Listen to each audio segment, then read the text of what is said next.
What's going on, guys? Welcome into Saw is War. My name is Dustin, and it is a great day to talk about wrestling because Cody Rhodes has finally finished the story, ending Roman Reigns' historic title reign at 1,316 days, and really solidifying that this is going to be a new era of WWE, which is a phrase that if you watched any of this WrestleMania weekend, you heard it a lot because everyone said it about as many times as you could imagine.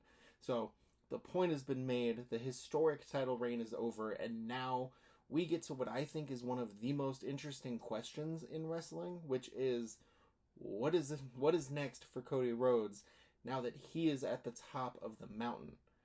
Before I get into all of that and run through the show and some thoughts about just the weekend at large, I just want to say thank you to anybody who is watching. You can watch this on YouTube or listen to it anywhere you get your podcasts. I'm still in the process of setting all that up, so if you don't see it right away and you are looking, I apologize, but it should all be taken care of hopefully sometime soon. As well, you can always send in any emails, any questions, any thoughts, anything at all, really. So I'll put the email address on YouTube in the description, as well as in the description for everywhere you get your podcasts, just in case you feel like dropping a line. Anyways, we'll get into WrestleMania 40 here. I want to start with Cody Rhodes. I think I'll say overall, Night 2 was a lot better than Night 1, but it wasn't better from like a performance standpoint. Like the in-ring quality was unbelievable, but there was a clear cohesion and an emotional heft that Night 1 just didn't quite have for me. And that was really disappointing because there was a lot of things that I was super excited for going into Night 1. But overall, Night 2 felt like the better, more cohesive show. We'll start with the main event, the World Heavyweight, or we'll start with the main event, the undisputed Universal Championship match. Cody Rhodes finally defeats Roman Reigns, and we get that great ending little bit. It was actually over a lot earlier than I thought. I told my wife when the entrances were happening, I said, oh, it's like 6:55 right now. Like, this is going till 8:15 at least. So when it was like 7:30 and he was getting the pin, I was like, oh, what else is going to happen here? What could possibly happen here?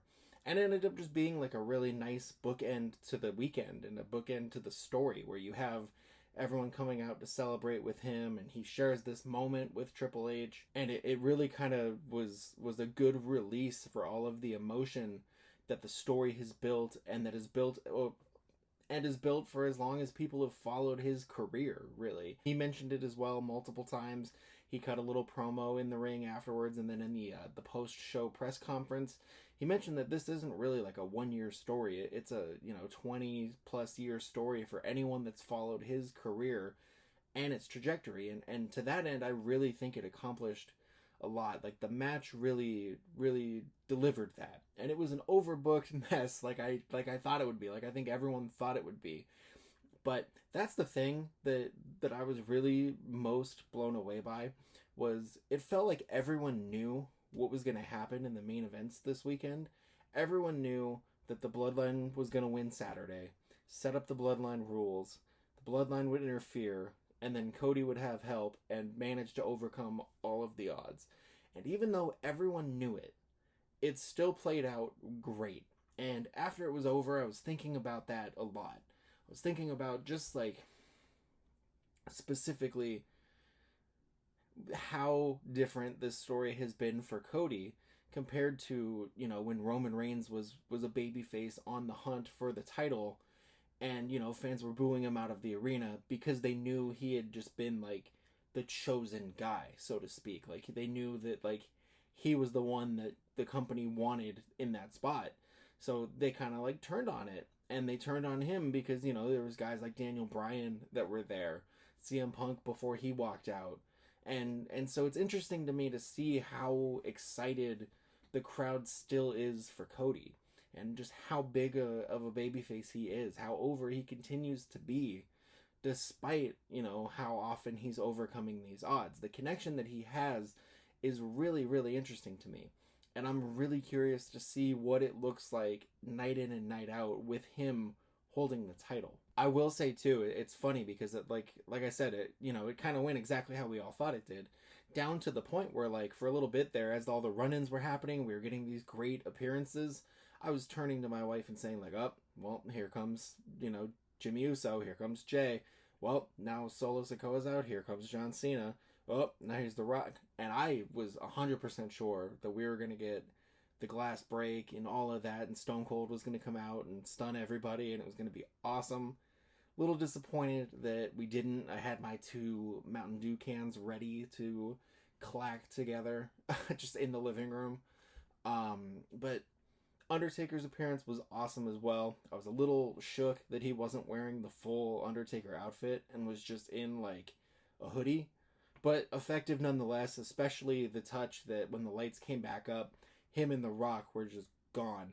And the belt was left. The Mama Rhodes belt was left. Like when, like, a character in like a horror movie or a supernatural movie, like, gets dragged to hell. Like, I know it's a terrible metaphor, but, like, and it's like all that's left is, the last little piece, or like you messed with the possessed object, so they get dragged down, and then all that's left is the object, like, clattering on the ground. That's what I was thinking about. I don't know why, but that's the image that I saw when I saw that belt just sitting there. But overall, like I said, I think this was the right decision to move to the Cody era, and whatever this next era is going to be. I think that's not to take anything away from Roman Reigns. I think that that's something that's going to happen more and more now, is we're going to see people really, for lack of a better word, acknowledge the accomplishments. Like, Roman Reigns had not been pinned in a singles match since 2019. And I know he took time away because of the pandemic and things and his health, but that's still 5 years without being pinned in a singles match, and managing to keep the stories fresh for almost the entire time that he held that belt. Like, yes, the formatting got a little repetitive, and I think that might have played into a couple things here across the weekend, but the fact that the story about the bloodline stayed as interesting and as, worthy of the top spot as it has through all of these iterations and all of these changes, and the resurgence that this has done on Roman Reigns and the way people perceive him and his career is, it's important. It's important that he be seen that way, and not just as the handpicked guy who had everything handed to him. Like, the fact that he has this now as his main calling card, even when you consider all the things he had done before, like, this is huge. This solidifies him as certainly the face, or one of the faces, of whatever the last era was for WWE and for wrestling at large, really. Like, this storyline, the Bloodline storyline, has really captured a lot of fans, wrestling and non-wrestling fans, I think.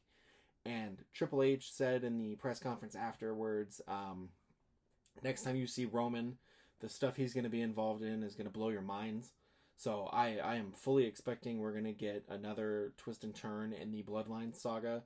Probably because, there's still Rock and Roman to have. Like, that is a match that we can still have that does not need the title to be, like, this huge mega match. So I'm really curious to see how this is going to go. I know The Rock is going away for a bit because he's got to go, like, right into filming a movie or something. But still, this being on the table after everything else is an incredible ace to have up your sleeve to continue to keep the story so interesting. And it's probably going to lead to a great babyface turn for Roman, where he's going to be that, organically over hero that he just couldn't be before, which is interesting. It's funny that that's how wrestling works sometimes. But we move on from there. Like I said, this whole night was really a step up from night one for a variety of reasons. I think the fact that it was warmer, it wasn't quite as freezing, so the crowd was a lot more vocal, certainly has to be a part of it, because, night one, there were points where they were just silent, and I was shocked watching it. And here, tonight, everything was getting huge reactions. It was awesome. Bayley, Io Sky absolutely put on a great match. Bayley, I don't know if there's anyone on the women's roster who can have a babyface fighting from underneath into a comeback, into overcoming the odds story better than Bayley, and I think people might have forgotten that over this heel run that she's been on, but immediately had all of the crowd support. She played it well. Io Sky looked like $1,000,000, pulling out all sorts of tricks and stops. I think it was interesting to not have Damage Control get involved in any way. I was kind of surprised by that, but it's funny. As soon as it ended, I was like, oh, well, this probably means like they didn't want to have the match before the main event have tons of interference when the main event is going to be like half interference. So that might have played a part in it, but I thought it made Io Sky look strong in defeat, and it gave us that great WrestleMania feel-good moment for Bayley, who has definitely earned it over the years with just how much of a pillar and an MVP she has been for the women's division. So I was really happy with that. That was one I was really excited to see too, and so I'm glad that it lived up to that, and more importantly, that it had the time to live up to that. Really though, like I said, everything across the board was great. The triple threat match with Logan Paul, Randy Orton, Kevin Owens, incredible. Logan Paul still is just, I don't understand how someone could be like, I feel like being a wrestler now, and then just be awesome at it. He's so good at being like that heel that you just hate, and it had everything you would want. It had all of the prime cross promotion. If you did not get enough of that over the weekend, I think I've heard the phrase hydration station enough for my lifetime. The bottle in the middle of the ring I did not mind as much, except for when Cody Rhodes kissed it at the start of the night one main event. Kind of weird, looked a little odd, but other than that, it wasn't as distracting as everyone kind of had thought it was going to be. Now, I did also expect it to just be like a giant green or red, white, and blue bottle in the middle, so I think the black outline really kind of helped a bit there. But like I said, more importantly than any of that stuff was the match was incredible. I think those three guys really put on a match that was way more entertaining than anyone was expecting or that anyone thought it would be.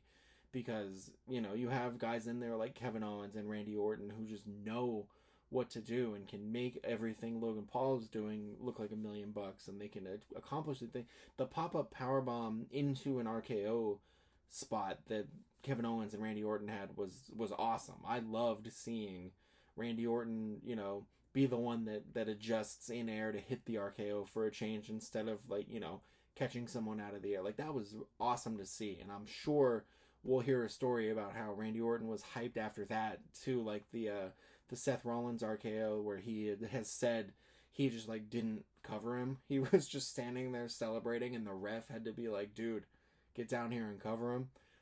So I'm sure there'll be something like that, because that was an incredible sequence. And the street fight, the Philadelphia street fight, was about what I expected. The Final Testament and the Pride. Bubba Ray Dudley was the referee randomly, and that led to a couple cool spots for sure.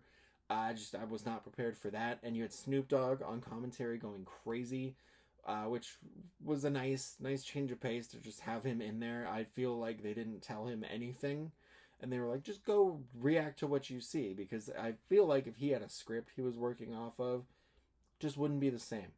That said, I did not know he had his own brand of premixed cocktail, seltzer, whatever it is, the gin and juice drink that everyone kept mentioning and that they were promoting. So him and Dr. Dre have a cocktail, I guess, and I guess I gotta go try it, because I can't not try it, at that point you hear about it. And then also opening the show, this Seth Rollins Drew McIntyre match, I had so many different thoughts on what it was going to be and how it could unfold, and instead they went out and just put on an absolute banger that then progressed everyone's story in a way that is just, to me, is perfect. I cannot wait to see what Drew McIntyre is going to be on the Raw after Mania tomorrow night.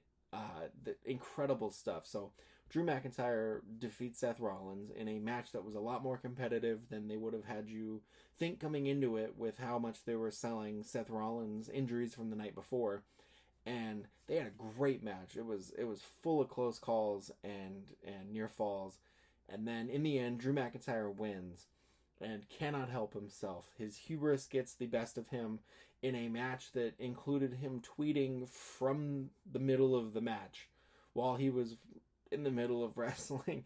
He sends out this tweet, and then at the end, it got him. He had to go gloat in CM Punk's face and spit at CM Punk.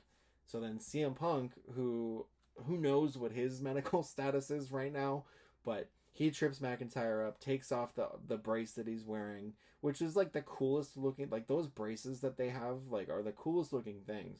It looks like it's like app controlled, and you can like adjust the pressure and the tension. And modern medicine is crazy. Like, I don't think I could ever afford that if I were to get hurt.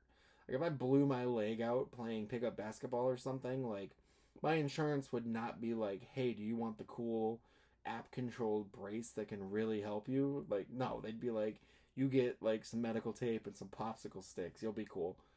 In the end, after CM Punk and Drew McIntyre skirmish a bit, Damian Priest finally remembers that he has the Money in the Bank briefcase, comes out, cashes in, and Drew McIntyre's big moment, getting emotional in front of all of the fans as he wins the title finally, completes his story, finishes his story, for lack of a better word, only to see it ripped away 5 minutes later, basically, in this loss to Damian Priest, which is great for a lot of reasons. I wanted something like this to happen because I think it really easily and naturally can be the shift for McIntyre from full heel into tweener, anti-hero, where he can do the same things, but now he's focused on heels. He's focused on getting the title back from Damian Priest, who won it underhandedly. And I think it's probably leading to some type of thing at Clash at the Castle, which I believe is in Scotland this year. So it makes a lot of sense for the Scottish psychopath to win in Scotland and have that moment at Clash of the Castle that he did not get versus Roman the last year. So I'll be really interested to see what they do with that character, because now you can have McIntyre and Punk feud with McIntyre blaming him. You can have Priest kind of start to establish himself for the next few months, and I'm very interested in what this is all going to be. And Seth Rollins as well. I don't know what's going on with him. Like, at the end of the main event, after everyone was celebrating in the ring, Kevin Owens had to like help him out of the ring and like help walk him to the back. So I don't know if he's really hurt or if they were just like selling all of the injuries or anything, but it looked like a knee thing. So I'm really hoping that that's just, really making it look good and really selling that Seth Rollins gave everything to help Cody finish the story. But, we'll see what happens with that. I think that's going to make this Raw after Mania a lot more interesting than maybe years past have been. And I think part of what years past has had issues with has been people are just excited for the returns and the debuts and the call-ups, and they're not so much focused on the stories, because like I said the other day, WrestleMania is kind of like the season finale. Like, it's like, okay, now we hit restart, and we go with another year of storylines. Now we've shuffled the deck, we see what we got. And Triple H mentioned, I think it was earlier this week, that there is going to be a draft again coming up in about a month. So we'll see it change and adjust even more, probably after WrestleMania Backlash happens, which is happening in France. I didn't realize. I don't know if that's been common knowledge, but that's cool. That's going to be a lot of fun. I don't know what the time zones are, so I'll be curious to see what time I will be watching that. But regardless, it's going to be cool. I like that they're doing more outside of the United States type stuff. If I can just wake up and like, early in the morning and wrestling is on, or they're doing a show at, 10 o'clock at night, anything like that, I'm all for it. I'm all for wrestling at weird times. So I won't run through all of night one right now, because I think, a lot of my thoughts on that have kind of changed over the 2 nights. I just kind of, the big issue I had with night one was the storytelling just kind of wasn't there. It just felt like it was a lot of cool matches. It's like, I really liked the opening match with Rhea and Becky Lynch. I thought that was really good. It told a great story, and it reminded everybody, I know that there's a lot of complaints about Rhea not wrestling as much on Raws or anything like that. She kind of has been wrestling sparingly. I don't know what part of that is due to injury or not, but she's wrestled sparingly, and this type of performance really is again a reminder, like, hey, she's the truth. She's the real deal. She can go out there and have a good match with basically anyone. And her and Becky Lynch absolutely set the tone. They absolutely had, I think, probably the second best match of the night, of night one. And it was great. It was everything you wanted an opening match to be.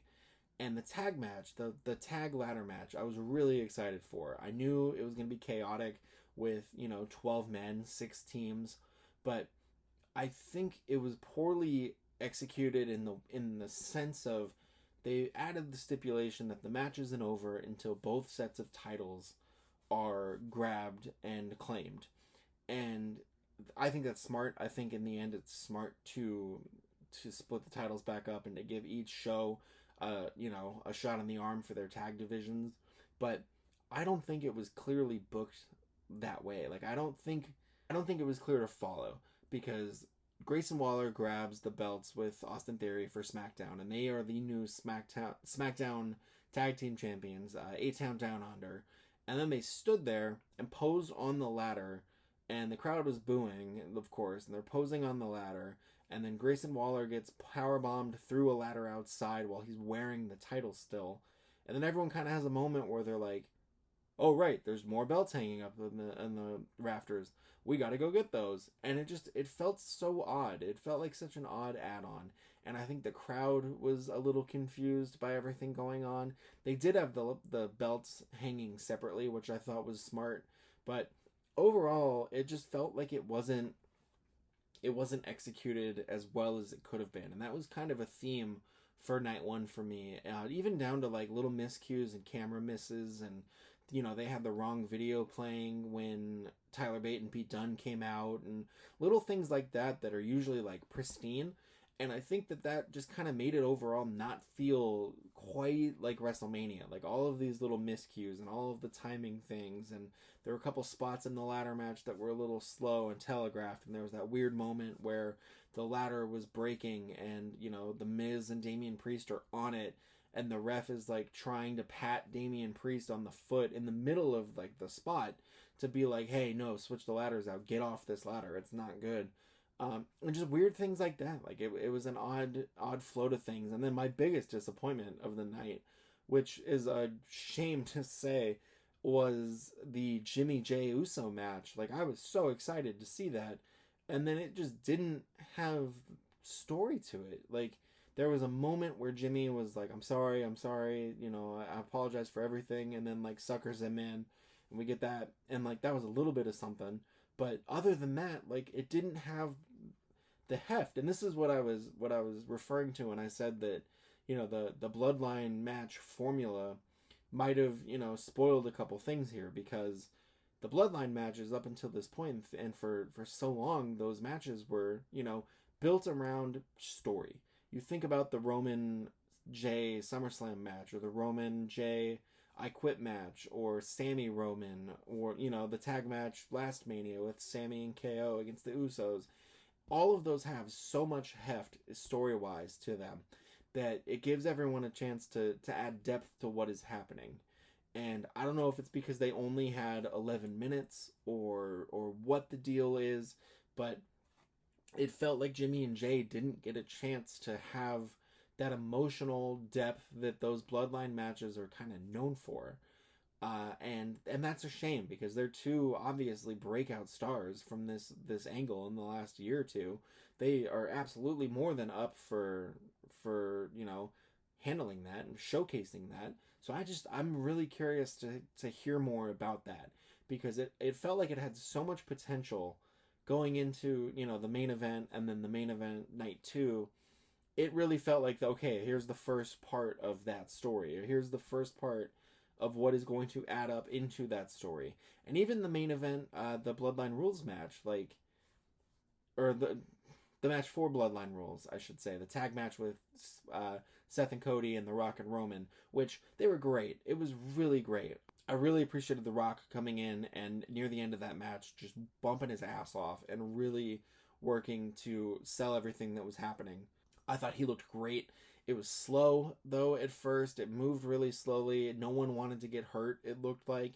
There was a lot of Seth Rollins, which made me think that the opening match for night 2 with Drew was going to just be a squash. There was a lot of Roman and Cody, which didn't make a lot of sense to me, knowing they were going to have the match tonight.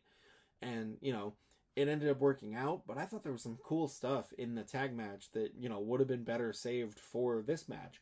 Because after the tag match, which, like I said, everyone kind of knew was going to end with Roman and Rock winning, it just felt like, all right, now here we go. And then, tonight's match I loved.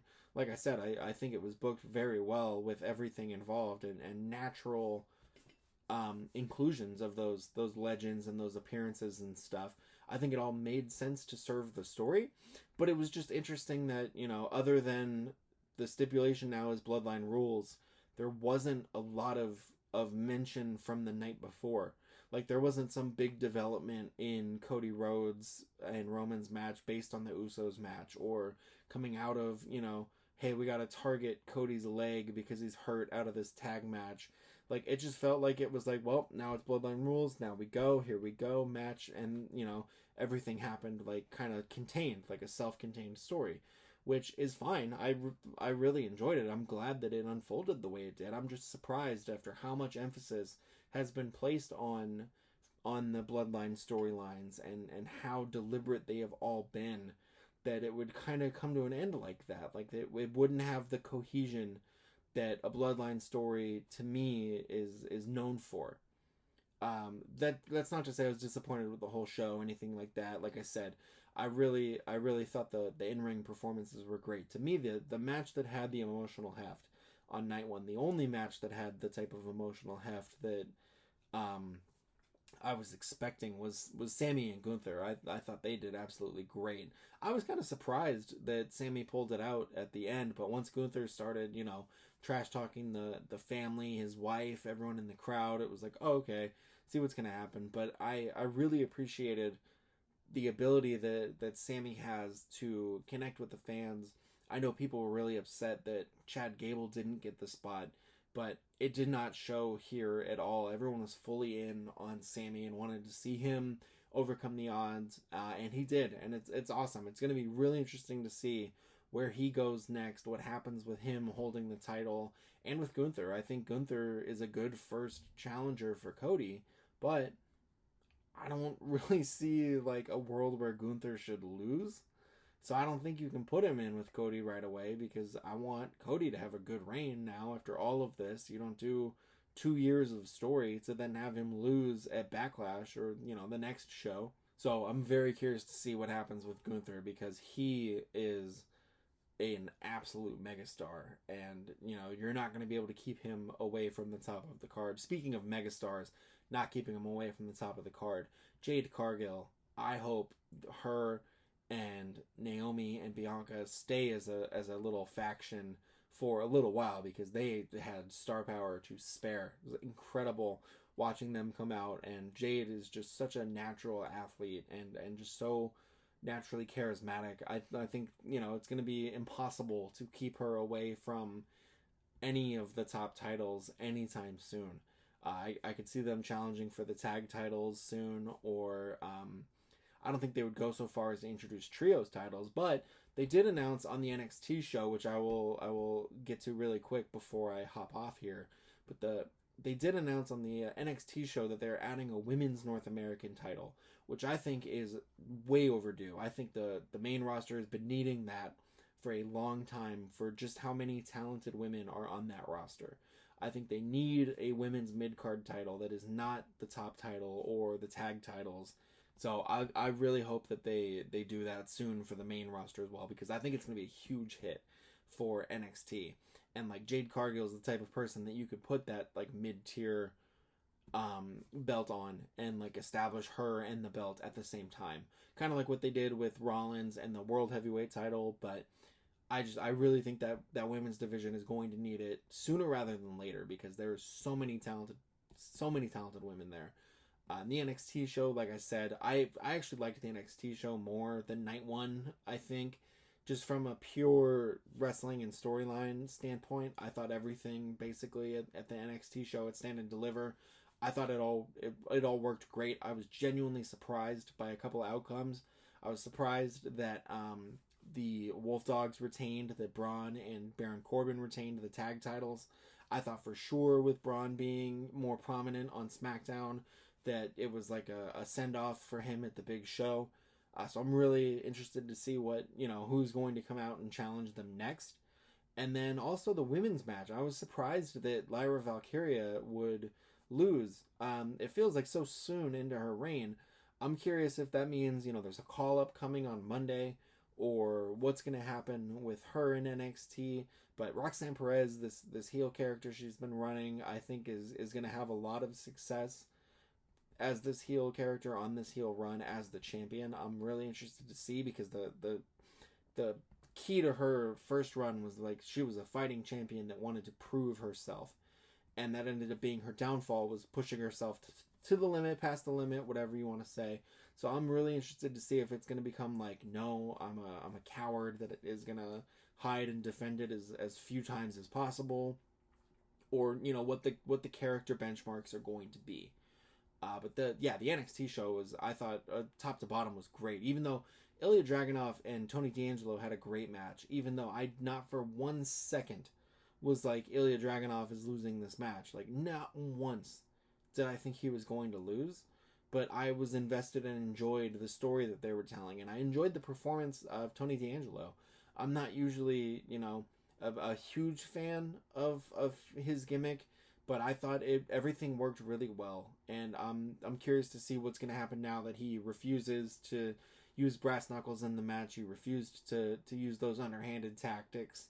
And what that's going to mean, if it's going to start to be a dissolution of the D'Angelo family faction, or if there's just going to be another evolution to it. But like I said, Ilya Dragunov, I think, is probably the best wrestler, or one of the best wrestlers across the entire WWE roster. You could stack him up with anyone. Like, I kind of was like, I wouldn't be mad if he came out and dethroned Gunther's IC title reign, like someone like that. Like, I am continually impressed by what he is able to do and the type of performer that he is. I think that's everything. Oh, Carmelo Hayes, Trick Williams, future stars. That's a WrestleMania main event in like 5 years if those guys get called up and get booked properly. Those guys are mega stars. I was surprised that Trick Williams won, and then I heard Philadelphia was like his hometown and this was like a homecoming, and I was like, oh, that's on me for not knowing. But I kind of thought they would keep the feud alive, so I'm interested to see if they do that, if they still kind of find a way to keep them feuding, or if this was like a one and done. Trick's got his vindication and now it's on to bigger and better things, like challenging for the NXT title in the near future here. So we will see what happens with that. But overall, just what a good weekend for wrestling. All sorts of indie shows happening around. The WrestleMania, like I said, Stand and Deliver.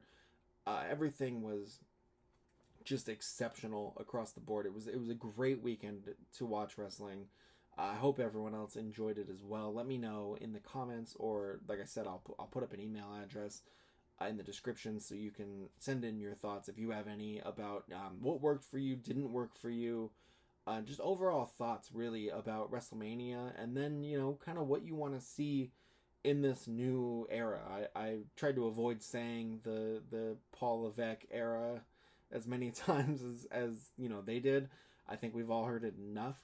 But truly, I'm interested in what this is going to mean. And they're emphasizing it so much that I'm curious what type of shift it actually is going to represent and what it's going to bring about. So let me know your thoughts about it, what you are wanting, hoping, excited to see, anything like that. I hope everyone had a fantastic WrestleMania weekend. I hope everyone enjoyed the show. Thank you to anyone watching, listening, anything like that at all. This marks 1 year of running the Saturday afternoon wrestling channel, and it has been by far so much better than I ever could have thought. So I appreciate anyone that has helped make that possible, and I'll see you next time. I'll talk to you soon.